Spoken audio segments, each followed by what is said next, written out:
एक ही विद्यालय में 500,000 छात्र पढ़ते हैं। पढ़ाई एक जैसी होती है, लेकिन उसी हजारों छात्रों में कुछ 100-200 ही सफल हो पाते हैं। अब बाकी के छात्र ये नहीं कह सकते कि नहीं, वो 100-200 जो सफल हुए उनके लिए अलग व्यवस्था थी, हमारे लिए अलग नहीं थी। हम पढ़ाई के वजह से असफल हो गए, बल्कि वो ये कह सकते हैं कि हम अपनी कमियों से असफल हुए। इसी तरह से सत्संग जब होता है तो जितने भी लोग सुनने आए, जितने भी लोग सत्संग से जुड़े, बातें सबको वही सुनने को मिलती है, चर्चा वही सुनने को मिलती है, भजन वही सुनने को मिलते हैं, लेकिन उसमें से कुछ लोग उस ज्ञान से जुड़कर अपने जीवन को आनंदित कर लेते हैं, कुछ लोग उन्हीं दुखों के बीच रहते हैं, कुछ लोग वही समस्याओं में रहते हैं, कुछ लोग उसी पीड़ा में रहते हैं।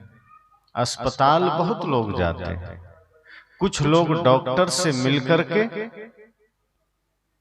अपने शरीर को स्वस्थ कर लेते हैं, क्योंकि डॉक्टर जिस तरह से हमें बताते हैं कि नियम का ध्यान रखना, संयम का ध्यान रखना।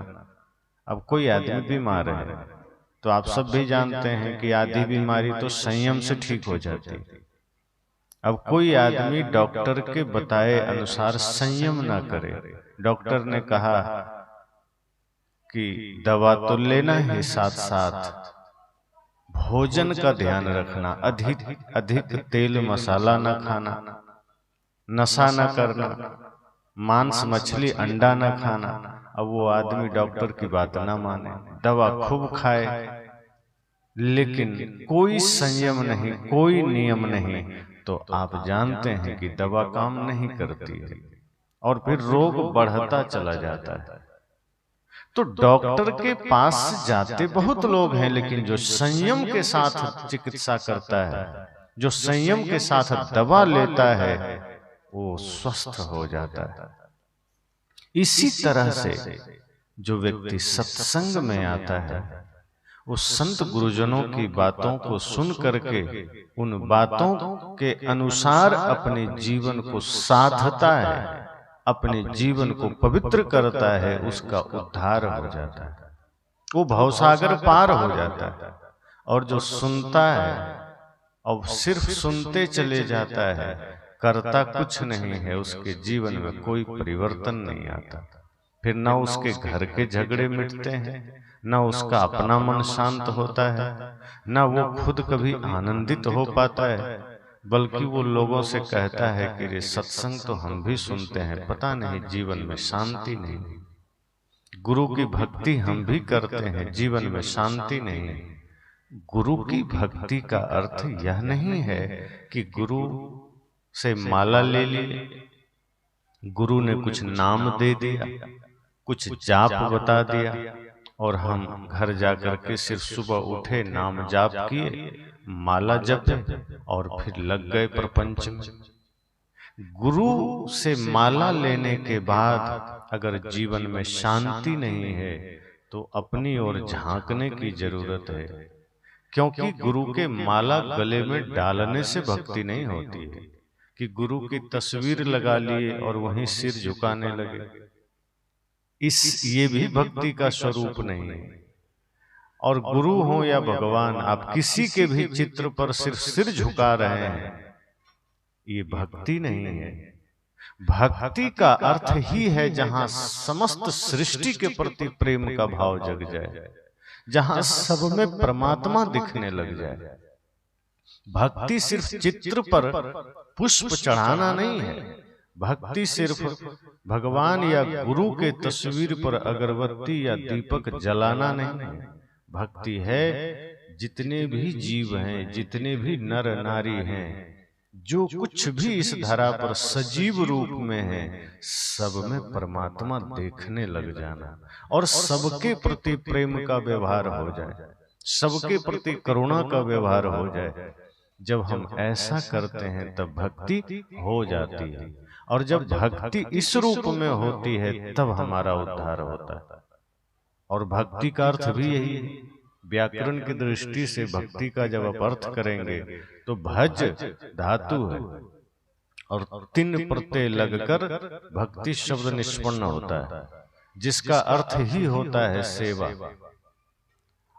अब सोचो कि भक्ति का अर्थ सेवा है और हम सिर्फ दिए जला रहे हैं, हम सिर्फ अगरबत्तियां जला रहे हैं, हम सिर्फ कहीं न कहीं फूल माला चढ़ा रहे हैं। सदगुरु संत कहते हैं इतने भर से काम नहीं चलेगा।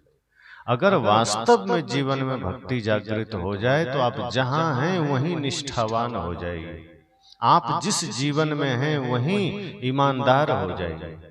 आप ईमानदार होंगे, निष्ठावान होंगे, आपका मन पवित्र होगा, फिर आप झाड़ू लगाओगे ये भी भक्ति का ही स्वरूप होगा, आप भोजन बनाओगे ये भी भक्ति ही होगी, फिर आप किसी भी जीव को भोजन दोगे ये भक्ति ही होगी। कोई जरूरी ना होगा कि तुम मंदिर जाओगे तो भक्ति होगी, कि गुरु के तस्वीर पर माला चढ़ा दोगे तो भक्ति होगी। गुरु संत आपसे प्रसन्न तब नहीं होते जब आप सिर्फ उनके चित्र पर माला चढ़ाते हो। गुरु की प्रसन्नता तब जागृत होती है जब वो देखते हैं कि हमारा शिष्य अब सब में परमात्मा देख रहा है, कि हमारा शिष्य हमारे समान हो गया है, हमारे ही तरह प्रेमी बन गया है। लेकिन हम ऐसा नहीं करते, और ऐसा नहीं करते तो भक्ति नहीं कर पाते हैं। इसलिए संतों ने कहा भक्ति करनी है तो सबसे पहली बात कि सेवा धारण करो। गुरु की भक्ति हो या भगवान की भक्ति हो, सूत्र एक ही है, सेवा जीवन का आधार हो। अब घर में सास ससुर से झगड़ा करके मंदिर चले जाओ तो भक्ति होगी, भाई से झगड़ा करके गुरु के पास चले जाओ तो कोई भक्ति नहीं। कोई भूखा जीव तुम्हारे द्वार पर बैठा है, कोई भी हो, गाय बैल भैंस बकरी कोई भी हो, और उसे भोजन न दे करके मंदिर चले जाओ पूरा भोजन व्यंजन वहां चढ़ाने, तो भक्ति नहीं है। यही भक्ति के नाम पर पाखंड है। कहा जाता है कि कहानी आप सबने कितनी बार सुनी है कि एक बार कुछ पंडित जा रहे थे तो रास्ते में संत रैदास जी को उन्होंने देखा कि वो जूता सिल रहे हैं, तो उनसे कहा कि आप नहीं चलेंगे गंगा स्नान करने को? तो रैदास जी ने कहा मेरे पास तो समय नहीं है, मैं तो यहीं अपना काम करता हूं, जूता सिलता हूं, इसलिए मैं तो नहीं जा सकूंगा। तो ऐसा है, आप तो गंगा स्नान करिए ही, गंगा का पूजन करिए ही, मेरी ओर से भी गंगा माँ को भेंट चढ़ा दीजिएगा। कहा आप जाएंगे नहीं? कहा नहीं। तो भेंट चढ़ाने से क्या मतलब? कहा मेरा नाम लेके भेंट चढ़ाइएगा तो स्वीकार हो जाएगा। अब वो गए और नहाया धुलाया स्नान किया पंडितों ने। उसके बाद कोई वहां घटना न घटी, लेकिन संत रैदास जी ने उन लोगों से कहा था कि जब मेरी भेंट दीजिएगा तो गंगा माता अपने से ले तभी दीजिएगा, ऐसे पानी में मत डाल दीजिए। अब पंडितों को ये बात चुभ गई कि बड़ी गजब बात है, हम बरसों से गंगा नहाते हैं, अब बड़े भाव से नहाते हैं, आज तक गंगा माता साक्षात दर्शन नहीं दी कभी। ये जो कभी गंगा आता नहीं है, चमड़े का जूता सिल रहा है, उसकी बात गंगा मैया मान लेगी? ये आश्चर्य की बात है। तो रैदास जी ने कहा था कि तुम दे देना मेरा नाम लेकर के, अगर माँ हाथ निकाल कर ले ले तो देना, और अगर ना ले तो ना देना। तो पंडित भी सोचा कि देखते हैं कहीं ये बात झूठ है कि सच। तो नहाया धुलाया, गंगा माँ दर्शन नहीं दी। लेकिन जब रैदास जी के नाम से उनका भेंट देने को तैयार हुए तो देखते हैं कि एक बढ़िया चमकता हुआ हाथ निकला और भेंट स्वीकार कर लिया। पंडित तो हतप्रभ रह गए, कि हमारी भक्ति बेकार हो गई, इतने दिन से हमारी साधना बेकार हो गई, ये रैदास जी की बात मान ली। और बदले में उधर से एक सोने का कंगन पकड़ा दिया। पंडितों को लोभ हो गया, सोचा इतना चमचमाता हुआ सोने का कंगन। अब वो चूंकि भेंट रैदास जी का था तो कंगन रैदास जी को ही देना था, क्योंकि माँ ने, गंगा माँ ने रैदास जी के लिए दिया था। लेकिन उन लोगों को लोभ जग गया और वो सोचता है पंडित साहब कि हम रैदास जी को नहीं देंगे। तब उसी समय वो सोचा क्यों ना हम राजा को दे दें, ये अद्भुत कंगन है, राजा को देंगे तो राजा प्रसन्न हो जाएंगे और हमें न जाने कितना उपहार दे देंगे। तो जब लौटे उधर से तो रैदास जी ने कहा कि हमारी भेंट दे दिए थे। हाँ हाँ दे दिए थे। कहा माँ ने बदले में कुछ दिया नहीं, करना नहीं, कुछ नहीं दिया। अच्छा ठीक। पंडितों ने कंगन राजा को दे दिया। अब राजा भी क्या करते, पहनते थोड़े, तो उन्होंने अपनी पत्नी को दे दिया। अब पत्नी जब एक हाथ में पहनी तो कहे कंगन तो बड़ा बढ़िया है, लेकिन दूसरा हाथ में भी चाहिए। अब राजा ने कहा रे हम खरीदे थोड़े हैं, हमको तो पंडितों ने दिया है। तो पंडितों को बुलाए, कहा पंडित जी दूसरा कंगन भी चाहिए। अब पंडित तो काटो तो खून नहीं, कहा हम कहाँ से लाएंगे, ये तो रैदास जी की कृपा से मिल गया था और हम तो झूठ बोल दिए थे। अब पंडित डर गए। राजा ने कहा कहाँ है, एक दिए हो दूसरा भी चाहिए, ऐसा ही। अब पंडित भागते भागते रैदास जी के पास गए। कह रैदास जी जल्दी गंगा नदी चलिए। कहा क्यों हुआ, क्या हुआ? कहा उस दिन हम झूठ बोल दिए थे। दरअसल आपकी भेंट जैसे ही माँ गंगा को दिए तो उधर से एक सोने का कंगन मिला। लालच में आके हम आपको न दे के राजा को दे दिए, और उनकी पत्नी अब जिद पर बैठी है कि दूसरा कंगन चाहिए। अब आप ही माँ गंगा से दूसरा कंगन ले सकते हैं, हमारे सामर्थ्य में तो नहीं, हमें तो पता ही नहीं कि हम कैसे क्या करें, चलिए जल्दी गंगा नदी। तब रैदास जी ने कहा पंडित जी मैं बहुत व्यस्त हूं, इंसान रूपी भगवान के लिए जूते सिल रहा हूं, इतना समय नहीं है मेरे पास। पंडितों ने कहा फिर हमारा काम कैसे बनेगा, राजा फांसी दे देगा, कृपा करो प्रभु। तब रैदास जी ने कहा चिंता मत करो, मन सच्चा हो, मन चंगा हो तो गंगा नदी जाने की जरूरत नहीं है, ये जो मेरा कठौता रखा है इसी में से कंगन मिल सकता है। और उन्होंने हाथ डाला, दूसरा कंगन निकाला, दे दिया। पंडित खुश हो गए, राजा को कंगन मिल गया। लेकिन पंडित समझ नहीं पाए कि ये चमत्कार हुआ कैसे। उन्होंने रैदास जी से कहा कि ये कैसे हो गया, हम तो इतने दिन से गंगा नहाते हैं, बाहरी सारी विधि विधान हम करते हैं, सारी विधियां हम करते हैं, पर कैसे ये संभव हो पाया कि हमें आज तक गंगा का दर्शन न हुआ और आपको दर्शन ही नहीं हुआ। जहां चाहा वहां गंगा प्रकट हो गई, वहां कृपा प्रकट हो गई। रैदास जी ने कहा कि तुम गंगा में तन को धोते हो, मन तुम्हारा गंदा है। जब एक छोटे से कंगन में तुम लालच कर बैठे तो सोचो कि तुम्हारा मन कितना गंदा होगा। संसार को तो तुम दिखा रहे हो कि तुम भक्ति करते हो, संसार के नजरों में तो तुम भक्त बन जाते हो, लेकिन लालच तुम्हारे मन में है, छल तुम्हारे मन में है, कपट तुम्हारे मन में है, ईर्ष्या तुम्हारे मन में है, द्वेष तुम्हारे मन में है। और जब छल कपट लालच ईर्ष्या द्वेष तुम्हारे मन में है तो तुम्हारी भक्ति सफल कैसे होगी, चाहे तुम गंगा चले जाओ, गोदावरी चले जाओ। और मन अगर निर्मल है तो तुम्हें कहीं जाने की जरूरत नहीं है, तुम जहां खोजोगे वहीं मिल जाएगा, तुम जहां चाहोगे वहीं प्राप्त हो जाएगा। तुम्हें अपने पर भरोसा नहीं है, छोटी छोटी चीजों में लालच मन में जग गया। कोई चीज मिल गई तो लगता है दूसरे को क्यों दें, दूसरे को क्यों मिले, हमें ही मिल जाए। त्याग का भाव नहीं है, सेवा की भावना नहीं है, प्रेम नहीं है, और तुम सोचते हो कि भक्ति हम कर रहे हैं। तो भक्ति का स्वरूप यह नहीं है, संत रैदास जी ने समझाया। अब ये कोई बात सच नहीं होगी कि सच में कंगन मिला ही होगा, ये समझाने की बात है। संत रैदास पहुंचे हुए संत हैं, महान संत हैं। उन्होंने समझाया दुनिया को, उन्होंने बताया कि तुम बाहरी क्रिया कर्म में, कर्म कांड में उलझ जाते हो, तुम बाहर के तमाम पाखंडों में उलझ जाते हो, हृदय पवित्र करने की चेष्टा नहीं करते हो। आज सब कुछ तुम्हारा सही है, हृदय गंदा है। आज बाहर हर चीज बढ़िया हो गया, लेकिन हृदय तुमने ठीक नहीं किया। और जब हृदय ठीक नहीं है तो तुम मंदिर में दिन भर बैठे रहो, पूजा थोड़े हो जाएगी।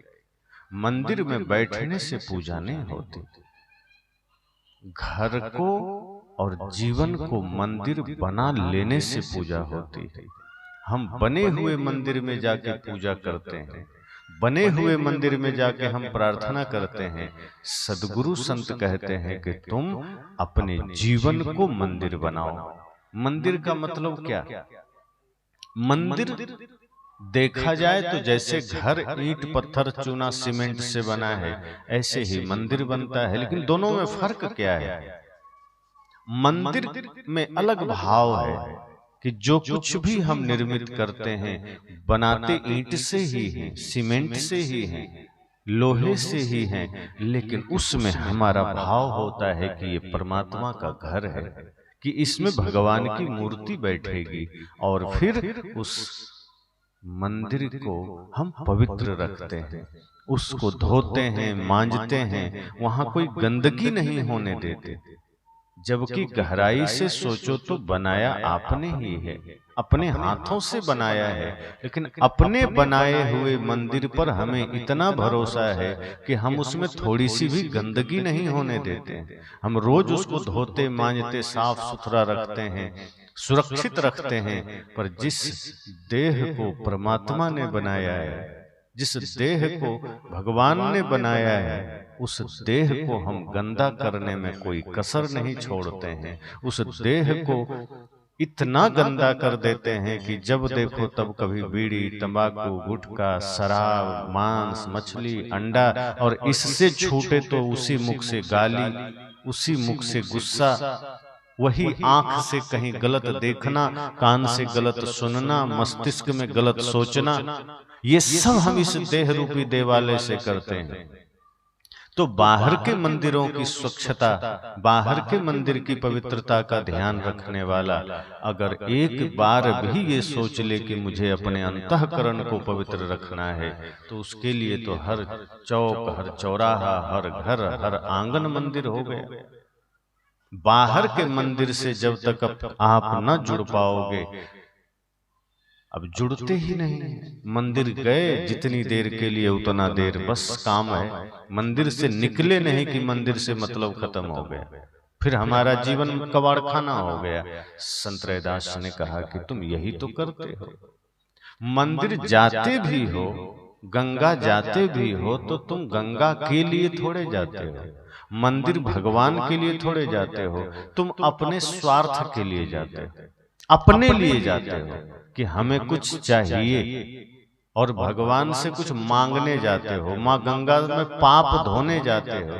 अभी सुन रहे थे महंत साहब ने कहा ना कि गंगा में पाप धोने जाते हो, गंगा के कल्याण के लिए नहीं जाते हो, वहां कचरा डालने के लिए जाते हो। अगर सही अर्थ में गंगा की पूजा करते हो तो गंगा साफ करने जाओगे, लेकिन नहीं, सारी गंदगी डालने जाते हो। और आप सब जानते हैं आज टेक्नोलॉजी का जमाना है, दूसरे देशों की जो नदियां हैं उसको कोई माता नहीं मानता, लेकिन आप देखो तो उसका पानी पी सकते हो, फिल्टर पानी, साफ। और हम अपने देश में जहां जहां गांव नदियों को मां माना है, सबसे ज्यादा बुरा हाल उन्हीं नदियों का है। यमुना को देख लो, गंगा को देख लो, कितनी गंदगी हम डाल रहे हैं। क्या ये हमारी मूढ़ता का परिचय नहीं है कि हम गंगा को मां मान रहे हैं और गंदगी भी उसी में डाल रहे हैं? तीरथ गए 3 जन चित चंचल मन चोर, एको पाप न काटिया लादिन मन दश और हम पाप लाद कर आते हैं, काटते तो नहीं। अगर गंगा मां है तो उसका सम्मान कचरा डालने में है क्या? गंगा को मां इसलिए कहा गया, इसके पीछे कारण है। आज हमारे यहाँ बिजली की व्यवस्था है, ट्यूबवेल है, बोर है, पर पहले के लोग का जीवन नदियों पर आश्रित था। नदियां ही जीवन आधार थी। पानी के लिए कुछ भी करना हो, सिंचाई करना हो, पीना हो, जीना हो, नदियां ही हमारे जीवन की आधार थी। बाद में फिर तालाब और कुएं का आविष्कार हुआ, वरना सर्वप्रथम तो नदियां ही थी। इसलिए आप देखो विश्व इतिहास में जितने बड़े बड़े शहर और आबादी मिलेंगे वो सब नदियों के किनारे हैं, बाहर कहीं नहीं है। वो सब नदियों के किनारे बसे हैं। चाहे वो पुरानी सभ्यता सिंधु घाटी सभ्यता को याद कर लो, चाहे हड़प्पा, चाहे मोहनजोदड़ो, वो सब सारी सभ्यता ही नदियों के किनारे विकसित हुई है। और इसलिए हमने उदारता बस, श्रद्धा आस्था बस, हमने नदी को, चूंकि जो हमारा जीवन यापन करे, जो हमें जीवन दे, हमने उसे मां का दर्जा दिया। और जिस नदी को हमने मां कहा, जिसने सच में हमारे जीवन को पाला, मां पालने वाली होती है तो नदी को भी मां कहा। हम तो तुलसी को भी मां कहते हैं, पर इसलिए थोड़े कहते हैं कि वो तुलसी पेड़ है, इसलिए क्योंकि तुलसी के पत्तों में जीवन दायिनी का गुण है, जीवन देने वाली है, औषधीय गुण है। और जो भी हमारे जीवन की रक्षा करे, जो भी हमारे जीवन का पालन करे, हम उसे मां का दर्जा दे देते। ये भूमि, ये धरती जहां हम फसल उगाते हैं, जिससे हमें जीवन के लिए पोषक तत्व मिलते हैं, हमने धरती को मां कहा। अब इसका मतलब ये थोड़े कि धरती के साथ अत्याचार करें। आज हम धरती को मां कहे, लेकिन सारी गंदगी हम धरती पर कर रहे हैं। गंगा को मां कहा, गंगा को दूषित कर रहे हैं। संत जन कहते हैं, जिनके प्रति श्रद्धा करो, जिनकी भक्ति करो, उनकी भक्ति का अर्थ है उनकी सुरक्षा करना, उनकी सफाई का ध्यान रखना, उनकी मर्यादा करना। आज हमने अपने देश को अपने से ही इतना गंदा बना दिया, इतना चारों तरफ दूषित हमने कर दिया कि आज ये धरती जीने लायक नहीं। जिस देश में कोई देवी देवता नहीं है, जिस देश में कोई पाखंड नहीं है, वहां सब ठीक है, शहरों में भी हरियाली, लोगों ने ध्यान रखा। लेकिन आज हमारे यहाँ देखो, थोड़ा सा कुछ होता है कि दिल्ली में लोग श्वास लेना मुश्किल हो जाता है, वहां श्वास नहीं ले पाते। हमने इतना प्रदूषण फैला दिया। और वहीं से यमुना नदी निकलती है, यमुना नदी के ऊपर से निकलो, ज्यादातर लोग दिल्ली गए होंगे, भारत की राजधानी है तो स्वाभाविक है आप सब भी गए होंगे। तो जहां जहां से यमुना नदी निकलती है, आप उसके नाले के ऊपर से या उस नदी के ऊपर से जब गुजरते हैं तो नाक बंद कर लेते हैं। हमारा तो अनुभव है, आपका भी होगा। क्यों? यमुना यमुनोत्री से निकल रही है, गंगा गंगोत्री से निकल रही है, दोनों को हमने मां का दर्जा दिया। ऐसा क्या कर दिया कि उसी नदी के ऊपर गुजरने में नाक बंद करना पड़े? ये गंदगी कौन कर गया? कोई पड़ोसी देश हमने किया है। मैंने कहा कि नदी में भी अगर हम मां का भाव करके जाते हैं, नदी में भी अगर हम श्रद्धा करके जाते हैं, तो पहली जिम्मेदारी बनती है उसकी सफाई का ध्यान रखना। जब कभी ट्रेन से गुजरने का अवसर लगता है और गंगा नदी या यमुना नदी आ जाती है या नर्मदा आ जाती है, तो मैं देखता हूं लोग अपनी झोली में से 5-10 के सिक्के निकाल कर नदी में डाल देते हैं। तो मैं समझ नहीं पाता हूं कि गंगा माँ वो पैसे का क्या करेगी, कि उसमें मछली खाएगी कि गंगा माँ बिस्कुट खरीदेगी, क्या करेगी। श्रद्धा है गंगा के प्रति तो वही पैसे किसी लाचार को दे दो, गंगा में डाल रहे हो। एक आदमी को मैंने देखा, अपंग था बेचारा, लाचार था, ट्रेन में आया, वो कहा बाबूजी दे दो कुछ, तो वो आदमी कहा निकल आ गया, एकदम झड़क करके, पूरा लगा जैसे कि उससे उसका जायदाद मांग लिया, निकल। वो निकल गया। थोड़ी देर बाद नदी आई, वही आदमी निकाला सिक्का, 10-5 सिक्के निकाले, अपनी पत्नी को दिया, बेटे को दिया, खुद अपना सब नदी में फेंक दिया। मैंने कहा धन्य है ये आदमी, इसको नदी में मां दिख गई, नदी में भगवान दिख गया, लेकिन जो सच में भगवान स्वरूप में ये इंसान लाचारी में इसके सामने आकर हाथ फैलाया, इसको दुत्कार के हटा दिया। ये क्या भक्ति करेगा, ये क्या गंगा में मां का दर्शन करेगा। आपके द्वार पर कोई दीनहीन लाचार आकर चला जाता है, आपको उसमें परमात्मा नहीं दिखता, लेकिन मंदिरों में जाकर तुम परमात्मा दिखाते। ये हैरानी की बात नहीं है कि जिसमें है वहां दिखा नहीं, और जहां नहीं है वहां तुम देखते। कितने आश्चर्य की बात है। जिसको जहां है अगर वहां दिख गया तो वो सब जगह देख लेगा। अगर जीवों में परमात्मा दिख गया तो समझ जाना कि उसको हर जगह दिख जाएगा, लेकिन अगर इंसानों में परमात्मा ना दिखा तो कहीं नहीं दिखेगा। लेकिन हमें बड़ी भूल होती है जीवन में कि नहीं, हम तो मंदिर में भगवान को देखेंगे। जो भगवान स्वयं कह रहे हैं कि मैं मंदिरों में नहीं रहता, मैं लोगों के हृदय में रहता हूं, हम तो उसी भगवान को धोखा दे रहे हैं। कृष्ण बार बार कह रहे हैं ईश्वर सर्वभूतानां हृदय से अर्जुन तिष्ठति, सभी हृदय में ईश्वर रहता है। राम के मुख से कहलवाया गया प्रकृति पार प्रभु सब उर्वासी, प्रभु सभी के हृदय में रहता है। गीता कह रही है, रामायण कह रहा है, उपनिषदें कह रही है, वेद कह रहा है कि सब में ब्रह्म है, सब में परमात्मा है, लेकिन सबके साथ हम छल कर रहे हैं, सबके साथ हम धोखा कर रहे हैं, और जहां नहीं है निर्जीव में वहां जाकर के हम पूरा भक्ति का दिखावा। संतों ने कहा नहीं, ये भक्ति नहीं है, और ऐसे में भगवान नहीं मिलते। भक्ति तो निश्चल निष्कपट हो और सेवा का भाव हो। अगर कोई द्वार पर भूखा आवे, बिना किसी कामना बिना स्वार्थ के सेवा कर दो, एक मुट्ठी अन्न दे दो, समझना भक्ति हो गई। भक्ति सच में करना है तो सेवा धारण कर दो, सेवा ही भक्ति है, दूसरा कुछ नहीं है। बाकी जो हम दीप जलाते हैं, अगरबत्ती जलाते हैं, या फूल मेवा मिष्ठान चढ़ाते हैं, ये तो हमारे पूजा आस्था श्रद्धा का एक छोटा सा रूप है जो हम दिखाते हैं, वरना विशालतम रूप तो सेवा ही है। हम गुरु की आरती करते हैं, ये आरती सिर्फ हमारे श्रद्धा का छोटा सा परिचय है।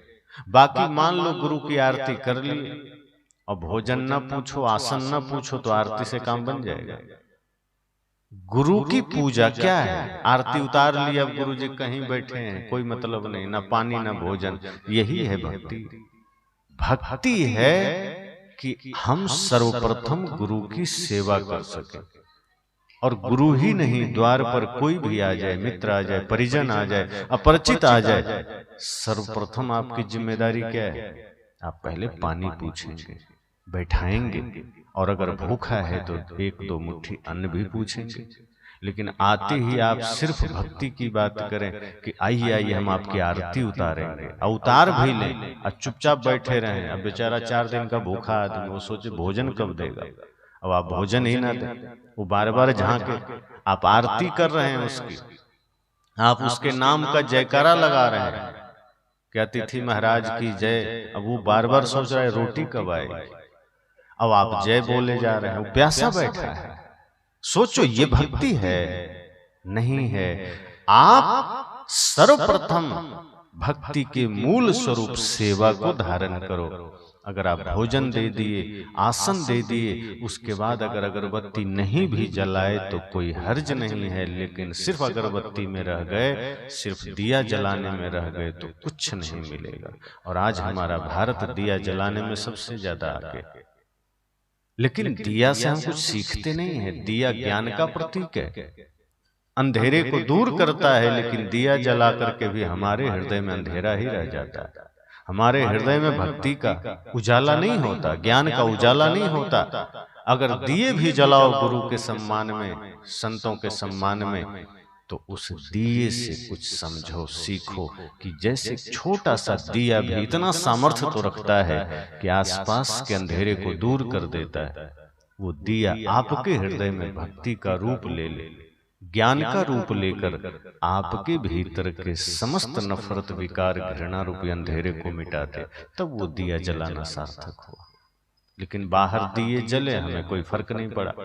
ये तो ऐसा ही है जैसे कोई आदमी बरसात में भीगना चाहे कि हमें थोड़ा बरसात में भीगना है, लेकिन छाता लेके चला जाए तो पानी तो खूब गिरेगा, लेकिन देह पर एक बूंद नहीं गिरेगा। अब वो कहे कि देखो हम बारिश में तो खड़े हैं, भीग नहीं रहे, तो छाता हटाओगे तभी तो भीगोगे।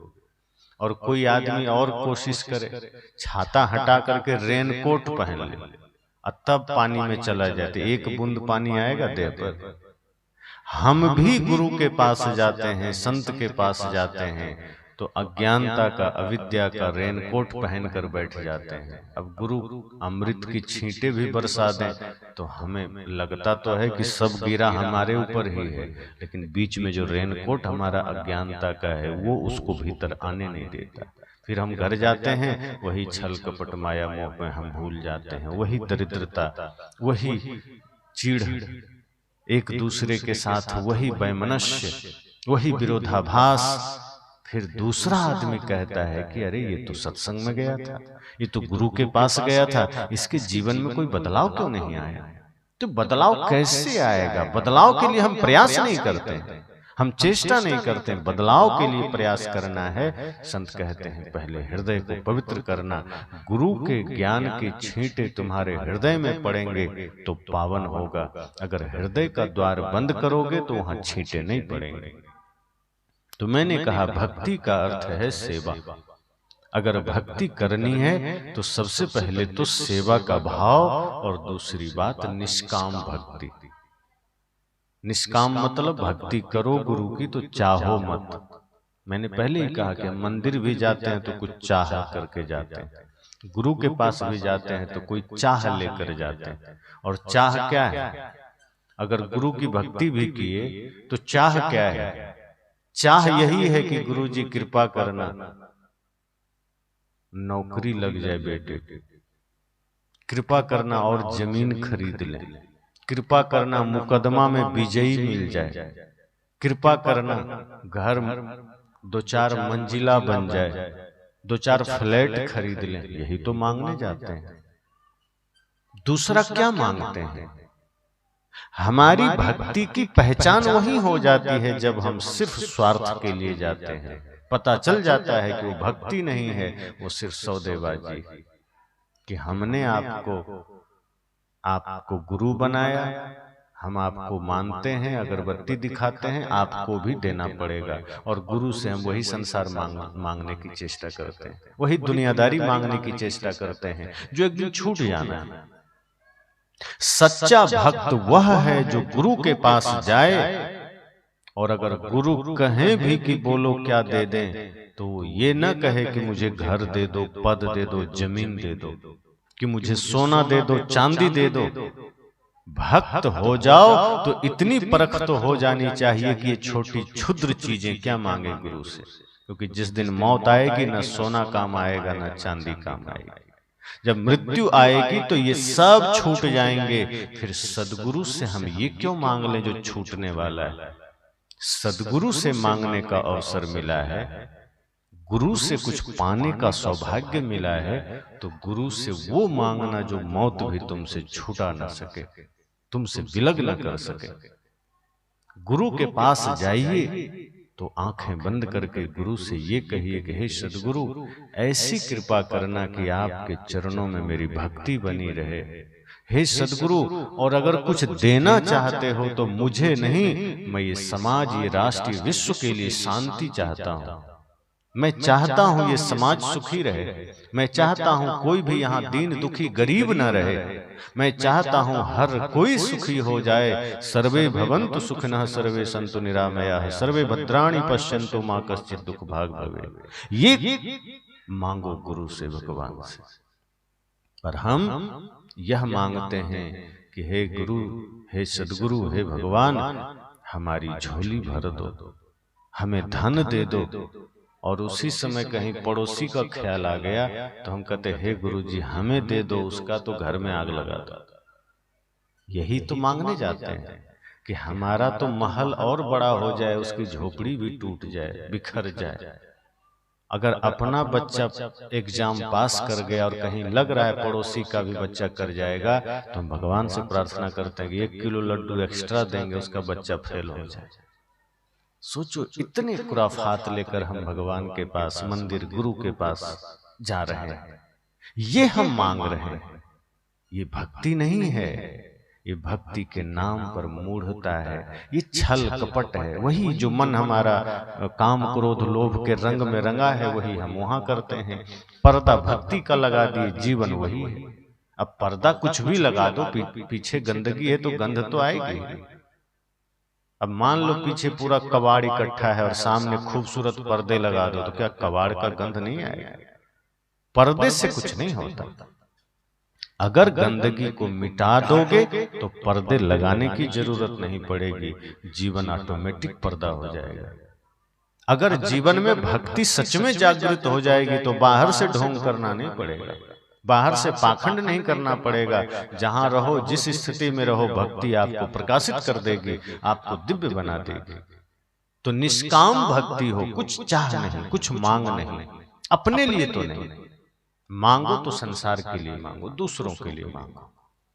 गुरु से कुछ भी प्रार्थना करो तो इसलिए करो कि सभी जीव सुखी रहें, हमें नहीं चाहिए। माता शबरी ने मांगा था कुछ अपने लिए, राम जी ने कितना प्रयास किया, माता शबरी ने नहीं मांगा, हनुमान जी ने भी नहीं मांगा, माता शबरी ने भी मना कर दिया। सोचो, राम किसी के द्वार पर खड़े हो जाएं, राम को हम कहते हैं परब्रह्म परमात्मा है।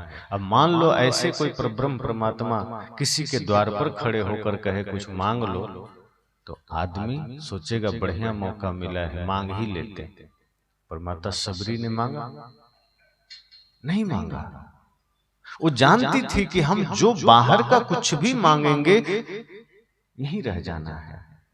तो इतना मूढ़ता हम कैसे कर सकते हैं कि स्वयं भगवान बैठे हों सामने और उनसे हम वो छोटी छोटी चीजें, क्षणिक चीजें मांग लें। अगर कोई राजा सामने खड़ा हो और आपको मांगने का अवसर लगे तो राजा से 1-2 रुपये मांगोगे क्या? 1-2 रुपया तो सामान्य आदमी भी दे देता है, भिखारी भी दूसरे भिखारी को दे देता है। अगर राजा से कुछ मांगने का अवसर लग जाए तो आदमी 1-2 रुपये नहीं मांगा करता। राजा से तो उम्मीद करता है लाखों मिल जाए, कोई जमीन का टुकड़ा मिल जाए। इसी तरह से संसार से मांगना हो तो कुछ छोटी चीजें मांग लो, कोई बात नहीं। लेकिन अगर गुरु से मांगने का अवसर आ जाए, भगवान से मांगने का अवसर आ जाए, तो ये क्या छोटी चीजें मांगना, सोना चांदी हीरे जवाहरात, घर मकान दुकान संसार, ये तो भगवान की तुलना में, गुरु की तुलना में ये क्षुद्र चीजें हैं, छोटी छोटी चीजें हैं जो कभी भी छूट सकती है, मिट सकती है। अगर सामने स्वयं गुरु खड़े हों तो उनसे ये साधारण चीजें नहीं मांगी जाती। माता शबरी ने ये दिखा दिया। यद्यपि उनकी झोपड़ी भी टूटी हुई है, शरीर पर कपड़े भी फटे हुए हैं, खाने को अन्न नहीं है, पैरों में पनही नहीं है, खड़ाऊ नहीं है, चरण पादुका नहीं है, लेकिन फिर भी राम से ये नहीं कहा कि प्रभु एक घर ही बना दो। राम कहते रह गए कि कुछ तो मांग लो। उन्होंने कहा प्रभु क्या मांगना, ये शरीर भी जर्जर है, कब मिट जाए पता नहीं, इसलिए आखिरी श्वास तक इतनी ही कामना है। अगर कुछ देना चाहते हो तो भक्ति बनी रहे, बस भक्ति के सिवा कुछ नहीं। भक्ति की पराकाष्ठा पर है, भक्ति उनके जीवन में पहले से है। भक्ति के शिखर पर है, पर फिर भी भगवान से भक्ति ही मांगा, संसार नहीं मांगा। हनुमान जी से भी राम जी ने कहा था कि हनुमान तुम भी कुछ मांग लो। हनुमान जी ने मांगा। राम जी ने कहा कि मैंने सुग्रीव को दे दिया, विभीषण को दे दिया, सबको कुछ न कुछ दिया है, कुबेर को भी दे दिया, जिनसे जिनका जिनका जो कुछ भी था मैंने दे दिया। लंका जीत करके विभीषण को राज्य दे दिया, किष्किंधा का राज्य सुग्रीव को दे दिया। हनुमान तुम बचे हो, तुम क्या चाहते हो? हनुमान जी ने कहा प्रभु मुझे कुछ नहीं चाहिए। राम जी ने कहा कि हमेशा तुम मना कर देते हो, जब भी मैं कुछ देना चाहता हूं तुम बार बार मना कर देते हो, पर आज नहीं, आज तो कुछ लेना पड़ेगा। जब भी मेरा मन करता है कुछ दे दूं तुम मना कर देते हो, आज तो लेना पड़ेगा। तो हनुमान जी ने कहा प्रभु मेरा आज भी उत्तर वही है कि मुझे कुछ नहीं चाहिए। राम जी ने कहा बड़े जिद्दी हो, बार बार देना चाहता हूं तुम मना कर देते हो, पर आज मैं भी नहा धो के आया हूं और बिना दिए जाऊंगा नहीं। हनुमान जी ने कहा लगता है आज प्रभु मानेंगे नहीं, आज एकदम तय करके आए। तो हनुमान जी भी मजबूर हो गए, कहा ठीक है प्रभु ऐसी बात है तो अब क्या करें। राम जी ने कहा हाँ बिल्कुल तुमको लेना पड़ेगा, जो पद कहो दे दूंगा। कहो तो मैं तुम्हें इंद्र का पद दे दूं, कहो तो मैं तुम्हें कुबेर का पद दे दूं। हनुमान जी मन ही मन सोचते हैं कि प्रभु श्री राम हमें पद देना चाहते हैं, मैं पद का क्या करूंगा? पद पाकर के तो आदमी भूत हो जाता है, ये संसार का पद लेकर के मैं क्या करूंगा? पद कभी भी वर्तमान थोड़े रहता है। अब देख लो, आप ही सब देखिए, प्रधानमंत्री का पद है तो आदरणीय श्री नरेंद्र मोदी जी से पहले डॉक्टर मनमोहन सिंह जी थे, तो अब उनको कोई वर्तमान प्रधानमंत्री कह सकता है? भूतपूर्व प्रधानमंत्री मतलब भूत हो गए। अब वो प्रधानमंत्री नहीं है, पद में थे, पद चला गया, वो भूत हो गए। राष्ट्रपति रामनाथ कोविंद जी थे, अब भूतपूर्व राष्ट्रपति हो गए, वर्तमान में श्रीमती द्रौपदी मुर्मू जी हैं। तो जो भी आदमी पद में जाता है रिटायर होने के बाद वो भूत हो जाता है, भूतपूर्व। भूतपूर्व सैनिक, भूतपूर्व प्रधानाचार्य, भूतपूर्व विधायक, भूतपूर्व मंत्री, भूतपूर्व मुख्यमंत्री, संसार का कोई भी पद पालो एक दिन भूत बनना ही पड़ता है। हनुमान जी ने सोचा कि ये संसार का पद पालूंगा तो मैं भी भूत हो जाऊंगा, कभी न कभी तो छोड़ना पड़ेगा, लेकिन मुझे संसार का पद नहीं चाहिए कि मैं भूत हो जाऊं। मुझे तो वो पद चाहिए जो अभूतपूर्व बना रहे, और वह पद संसार का तो नहीं है। तो राम जी ने कहा कि कोई तो पद ले लो। हनुमान जी ने बहुत सोचा विचारा, दिमाग लगाया, कहा राम जी मानेंगे नहीं और हमें संसार का पद चाहिए नहीं। फिर अपने मन में गणित लगा लिया, उन्होंने दिमाग लगा लिया, कहा ठीक है प्रभु, अगर आप मुझे कोई पद देना चाहते हैं तो एगो नहीं लेंगे, एक पद से काम नहीं चलेगा, दो पद चाहिए। अब राम जी हैरान हो गए, का अब तक तो एक भी नहीं चाहिए था, मना कर रहा था, और चाहिए तो दो। राम जी खुश हो गए कि कोई बात नहीं, तुम्हारे लिए छूट है, एक नहीं दो दे देंगे, बोलो कौन सा पद चाहिए। हनुमान जी बड़े भाव से झुके, श्री राम के दोनों चरण पकड़े, कहे प्रभु यही दो पद मुझे चाहिए, दुनिया का कोई पद नहीं चाहिए। राम के आंखों में आंसू आ गए, उठाया उन्हें और बाहों से गले से लगा लिया। राम ने कहा कि मैं सोच नहीं पा रहा हूं हनुमान कि तुम्हें धन्यवाद कैसे दूं।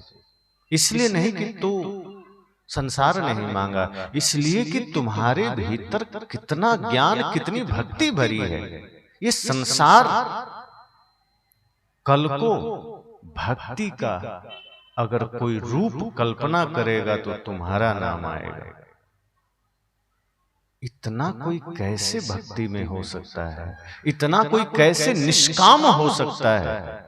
राम जी भी हतप्रभ रह गए कि इतना कोई कैसे भक्ति में जी सकता है। जहां आज समाज में आदमी क्षण पल में तुरंत कुछ न कुछ पाने की लालसा लेकर बैठ जाता है, मौका लगे नहीं कि कुछ मांग लेता है, वहां ये हनुमान मांगा भी तो मेरे राम के दो पैर। हनुमान जी ने कहा प्रभु बस यही मुझे मिल गया, क्योंकि जिसे राम का चरण मिल गया उसे दुनिया नहीं चाहिए, जिसे गुरु का चरण मिल गया उसे संसार नहीं चाहिए। अरे संसार तो छोड़ो, स्वर्ग का सिंहासन भी नहीं चाहिए, उसे कुबेर का खजाना भी नहीं चाहिए, क्योंकि एक दिन स्वर्ग का सिंहासन और कुबेर का खजाना भी छूट सकता है, लेकिन जिसने गुरु का चरण पकड़ लिया वो कभी छूटता नहीं है, वो कभी असहाय नहीं होता। तो हनुमान जी ने ये संदेश दिया कि जीवन में अगर कभी राम भी आकर के कहें कि कुछ ले लो तो मत मांग लेना बाहर, कुछ संसार मत मांग लेना, ये फिर भक्ति खत्म हो जाएगी। गुरु या संत कोई कुछ कहें तो उनसे इतना ही कहना कि हे गुरुदेव इतनी कृपा करना कि मेरी भक्ति बनी रहे। बाहर तो कम ज्यादा धन होता रहेगा, राजा को रंक होते देखा है, रंक को राजा होते देखा है, और जाना सबको है। कोई 100 कमरे बनाकर बैठा है, रहना तो एक ही कमरे में है। ऐसा थोड़े है कि कोई 100 कमरे बना लिया तो 100 कमरे में सोएगा, या कोई करोड़ों कमा लिया तो नोट में ही सब्जी लगा के खाएगा। खाना तो रोटी ही है, खाना तो चावल ही है, और उतना ही खाएगा। कोई बहुत बड़ा धनपति है तो ऐसा तो नहीं कि एक बार में 1 कुंटल आटा खा जाएगा, खाना उसको भी वही 2-4 रोटी, बल्कि जिसके पास जितना धन अधिक हो गया उसका भोजन कम हो जाता है चिंता के कारण, फिर उसको पचाने के लिए गोलियां खानी पड़ती है, सोने के लिए नींद की गोली लेनी पड़ती है। तो ऐसा धन क्या करोगे जो तुम्हारे सुख चैन को छीन ले? तो बाहर तो कितना भी बढ़ जाएगा, सुख आ ही जाएगा, कोई गारंटी थोड़े है।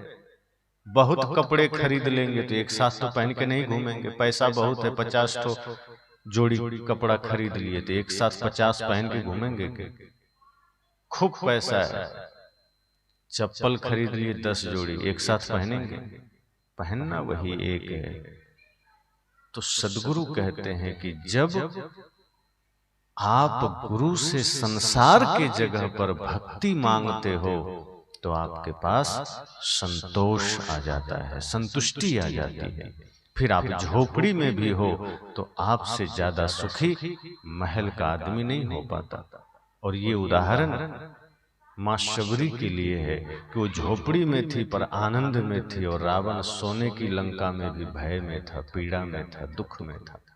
आज किसी को एक सोने की अंगूठी मिल जाए तो आदमी को दिसंबर जनवरी में शरीर में गर्मी आती है कि मेरे पास सोना है, और रावण तो सोने की लंका में था। सोचो कितनी गर्मी रही होगी, पर उतर गई ना एक दिन। पर जिसके पास भक्ति का धन है, भक्ति की दौलत है, वो कभी गरीब नहीं होता। तो मैंने कहा कि बाहर जो कुछ भी है वो कम ज्यादा होते रहेगा। आज है, मेहनत करोगे बढ़ भी जाएगा, पर अंततः तो छूट ही जाना है ना। तो उसके लिए फिर प्राण क्यों गंवाना? मेहनत करो, धन आ गया, अच्छी बात है, सेवा का और अवसर मिलेगा और सेवा कर पाओ, व्यवस्थित जीवन जितना हो जाए और अच्छी बात है। संतजन ये नहीं कहते कि है तो फेंक दो सड़क में और मेहनत ना करो। संत कहते हैं मेहनत करो, धन जितना इकट्ठा कर पाओ कर लो, लेकिन उसको सेवा में लगाओ, सदुपयोग करो, दुरुपयोग मत करो। और नहीं है तो उसके लिए प्राण मत गंवाओ कि नहीं है, रोते मत रहो। जिस स्थिति में हो सुखी रहो, जितना है उतना में संतुष्ट रहो, वरना अगर आकांक्षा बढ़ती जाएगी तो धन बढ़ता जाएगा, सुख घटता चला जाएगा, सुख फिर नहीं मिलेगा। सुख का संबंध धन से है ही नहीं। गौधन गजधन बाजधन और रतन धन खान, जब आवे संतोष धन सब धन दूर समान, साहब ने कहा। इसलिए मैं कह रहा हूं कि भक्ति का अर्थ ही है सेवा। निर्मल मन से सेवा करो, भक्ति हो गई। पवित्र मन से सेवा करो, भक्ति हो गई। तो सदगुरु कबीर साहब के ज्ञान को हमें इस रूप में लेना है कि भक्ति हमें निस्वार्थ बनाती है, निष्काम बनाती है। और जब निष्काम भाव से भक्ति करेंगे, निष्काम भक्ति करेंगे, तो जीवन में 4 पदार्थ मिलेगा, धर्म अर्थ काम मोक्ष, ये चारों मिलेगा। और अगर सकाम भक्ति कर रहे हैं अर्थात चाह के साथ, तो चारों चला जाएगा। लगेगा तो है लेकिन वो नहीं रहने के समान है। स्वास्थ्य चला जाएगा, समृद्धि चली जाएगी, सब चला जाएगा। तो यही भाव करना है। प्रथम दिन था